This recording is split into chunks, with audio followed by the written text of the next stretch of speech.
We have worked together for the past 4.5 years without stopping by to say hello to you and to say that may God bless all of you. I have just been nominated by Mr. President to join the Executive Council to offer services to the nation.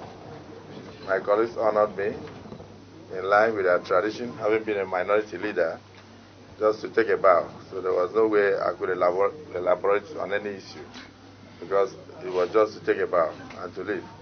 So I felt I should use this opportunity to further assure Nigerians that definitely I will do my best to assist Mr. President to take Nigerians to the next level. And when we talk about the next level, we are talking about minimizing banditry, we are talking about minimizing corruption, or if possible, trying to eliminate it in totality. We are talking about bringing food to the table of Nigerians. We are talking about a more secure country. We are talking about fighting the banditry in the northeast, and of course, totally bringing to the end the militancy in the south-south. We want to see improvement in foreign direct investment in the country. We want to see a possible stop to the continuous importation of fuel that seems to take over 1/3 of our yearly resources, because we have enough crude oil. We have all we need is the determination and the expertise to have not just modular theaters, but revamp the existing refineries and then also bring in modular refineries to see how we can stop importing fuel in Nigeria. That will help Nigerians a lot. Over and above that, industrializing Nigeria will mean major improvement in power. Major improvement in power, because that remains the foundation of industrialization. We have had in the years a situation whereby many jobs were shipped abroad. So many companies have left us. Michelin, that used to make tires. We have lost over 50 textile companies in Kano. And of course, so many Dunlop and so many others that used to be in Nigeria have gone. And each time any company passes out of Nigeria, jobs go with them. And then more unemployment enters the country. So we'd like to close the door in terms of people deserting Nigeria and open the door for people to come in and bring more investment and, of course, create job opportunities.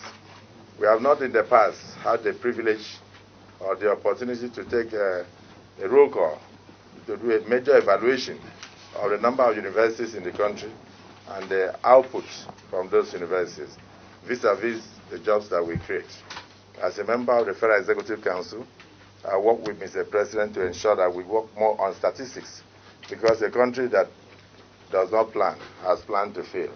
We must do the number of children that come out of universities, and we must take cognizance of the number of jobs that we are creating on a yearly basis, and we must double our efforts, because anybody who starts a race late must run faster than others if he or she wishes to win. And so Nigeria is what I may call the footnote at the moment in terms of industrialization in the world. We must move from that. And then we must try our best to ensure that we bond the country together. I've had that opportunity before when I was a governor. Almost most of my aides were from different parts of Nigeria. My CSO was from Kano, my ADC was from Azare, my Otley was from Kaduna, and so many others. And I also worked with people from Akwa Ibom and South Side and all that.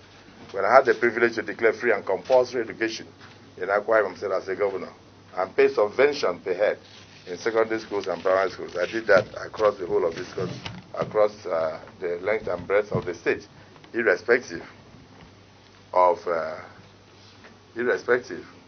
where you come from. I opened it up to all Nigerian children, including mere pilgrimages. We had the opportunity to send people on pilgrimage. I did it for both Christians and Muslims. So the government of President Muhammadu Buhari, GCFR, and Vice President Osibanjo, we will do our best to ensure that every Nigerian feels it. There's something I used to say when I was a governor. I said my state was always called the land of promise. But I can tell you that for many years, many people never had the opportunity of feeling that promise, seeing the promise, or even touching it. And so by the time I finished, even the blind could feel the promise. because there was no pothole on the road. And then even the child that was selling newspaper in Lagos could also have the opportunity to test that promise because the child now had free education. And those who were motorists and mechanics and others also felt the promise because the vehicles did not need to break down on a daily basis. And so today, as I stand before you, I give my word that I will not change. I will continue to give uncommon representation wherever I am. This time I'm going to represent the larger Nigeria. I assure you that definitely I'll do my best to assist Mr. President to take us to the next level. And the next level will be a level where you can sleep with your eyes closed, where we are sure of the next meal, and where at least more employment opportunities are created for Nigerian children, and particularly our graduates. I had a program I used to call Integrated Farmer Scheme. That program was training thousands of graduates coming out of universities, and at the end, encouraging them, some with 500,000 at the beginning, some with 1 million naira, to engage in small farm holdings. At the end, we realized that there was a quantum leap in terms of agricultural production across the state. And so we went and started encouraging women with WADEP, that's Women in Agriculture Development Program. And we gave them just a token of 250,000 each to go into seedlings, buying of seedlings, better seedlings to encourage them in agriculture. So I think the first and starting point is that any country that cannot feed itself can never be great. For Nigeria, with a population of almost 180 million, to be great in Africa and within the sub-region, we must be able to feed ourselves. So there will be need for us to also engage deeply in the agricultural sector to create jobs. And of course, revamp the petroleum industry, which is almost the mainstay of the economy. If we revamp it and unbundled the NNPC, when we unbundle it for better efficiency, I can tell you that definitely the next level will be the level of joy for all Nigerians. I want to thank you for this opportunity, and I assure you I'm still part and parcel of the Nigerian Senate and part and parcel of the press corps here, and I will continue to come to brief you. I'm not going to be that minister in absentia. I would like to be a minister that interacts with the press, even in the National Assembly, so that you know what we are doing. And whenever we are going for either commissioning or anything that we do in that regard, I'll brief you from time to time. So whatever ministry I'm giving, I want you to feed it and be part of it. I'll listen to your suggestions so we can make Nigeria better. Because not a single person has a prerogative of knowledge to make this country better. Any small idea. Some people say there's a sense in nonsense. I'm assuring you that we will carry you along. Thank you, gentlemen. Distinguished, your people have 2 questions for you. If there's any question, I'll be happy to answer. Okay, 1, 2, 3. Briefly, very briefly. No, Distinguished, yes. Thank you very much for coming and congratulations for your appointment. Thank you. Let me see because of the camera. My name is Edwin. I represent Voice of Nigeria. Thank you. Nigerians have come to associate that name, Godswill Akpabio, with uncommon governor because of what they see in Akpabio State, yes, and uncommon senator. And now you've been nominated as an uncommon minister to be. Thank you. What would be that singular thing that you want Nigeria and Nigerians to remember you for as a legacy by the time you would have finished your service as a minister? Love. I want you to remember me as a man who loved Nigeria so well that he preferred to move the country forward instead of moving his pocket forward. Okay, sir. My name is Bade. I report for the after Bade, the song. Some of us have a hunch that the Niger Delta ministry is assigned to you. Assuming it happens that way, what are the things you would love to do differently? Well, first and foremost, it is the prerogative of Mr. President to decide which ministry anybody should go to. So I'm talking to you as a minister designate and not a minister of any particular ministry. And I told you that wherever I find myself, I will leave that place better than I met it. And that's the philosophy that I have in life. Even if I was serving as a commissioner, I left the place better than I met it. Then I had the opportunity to be a governor, I left it better than I met it. When I had the opportunity to be a minority leader, I left it better than I met it. And that is why today you can see the struggle to be a minority leader. So before then, many people never reckoned with that office. But eventually, they came to realize that, yes, democracy is all about opposition. Because with opposing views, it will shape the policy of government. So if I were to be in the Niger Delta ministry you're talking about, The first thing will be to note the fact that that is an interventionist agency, and therefore that we should be able, after a decade, to see what is on ground. I don't know whether you can see that today. I will not go and engage myself in politically motivated infrastructure, where in a rainforest, you do a road, and 6 months after, the road starts smiling after commissioning. I would like to leave legacy in a way that when you come in there, you can say, yes, this looks like a job that was done by Niger Delta Ministry. I don't think for now that we have so much to show. I think peace is extremely important there, because without peace, we cannot get enough resources to run the country. I also think that it should be a place that should actually be a source of light. Development should take off from there and reach other parts of Nigeria.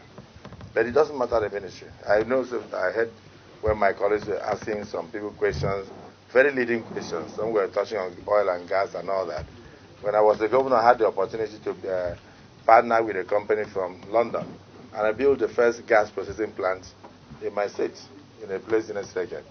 I did not only do that, I did 69 kilometers of gas pipeline to Ikorobasi to supply gas to even power plants, which I completed. And I was able to add about 191 megawatts to the national grid. I also gave the opportunity to Alscon to have gas from there. And so I was able to minimize gas flaring at Ibro and the shoreline. And I also did 52 kilometers working with that company to the NIPP in Calabar to supply gas to them. So there are other areas of Godswill Akpabio's include achievements and interests that you may not know about.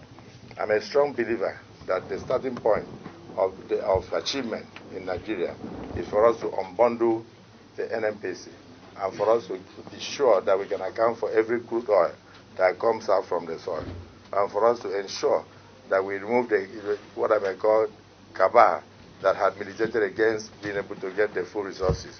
As a governor at a time when President Yaradua, of blessed memory, was alive, it was only my state that was producing almost 800,000 barrels of crude oil a day. And it wasn't even enough to pay cash for. And so we had a time where we were sharing money from FIRS and money from customs and other taxes and all that without having the opportunity.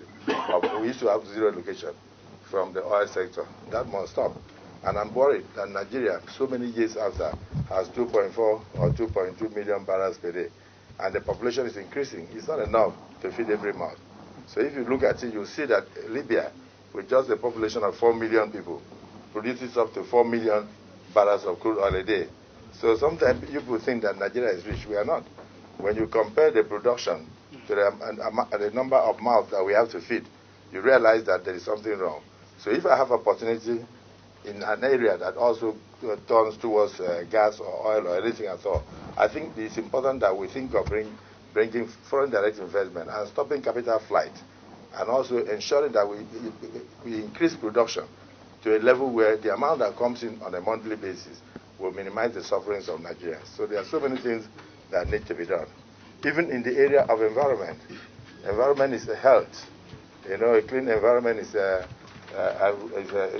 lead to good health. If you don't have the health, you can't even contribute your quota to your country. So it's not important the portfolio. I think what is important is what is in your head that you are going to contribute to assist Mr. President to succeed and take us to the next level, where there will be joy, where Nigerians will sleep well, and where there will be minimal insecurity, because there is no nation that can totally eliminate insecurity, and where there will be food.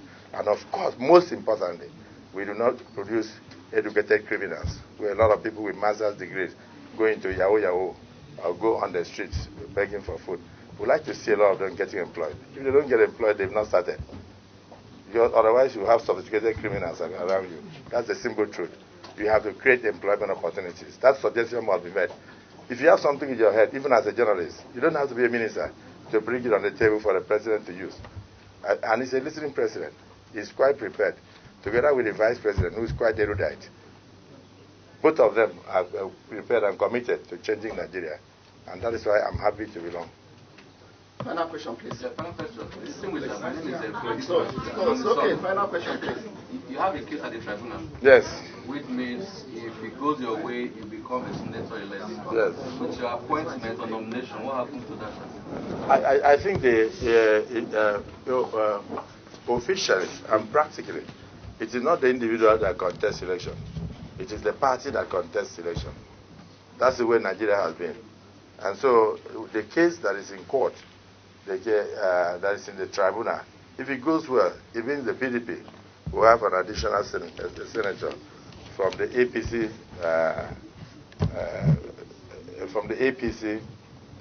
side of the Senate, from my state. And I pray that happens. It's not a problem about whether you're a minister, whether you're a senator. What is important is, do you love your country? If you're a journalist, breaking news should not break the country. So you must not allow people to use you to do catch and carry news, because fake news can also break the country, can damage people's reputation irreparably. And that you've seen that. You know, people just sponsor people to try to destroy people because they don't want them to go to the next level. I hope you understand what I mean. And so for you also, even as journalists, you must be careful. That's why be careful the kind of breaking news you break, because you can break news that will break your country and your community. That's the simple truth. The social media is garbage in, garbage out. So many things are happening. If you pick something from there and publish without verification, you could be sued.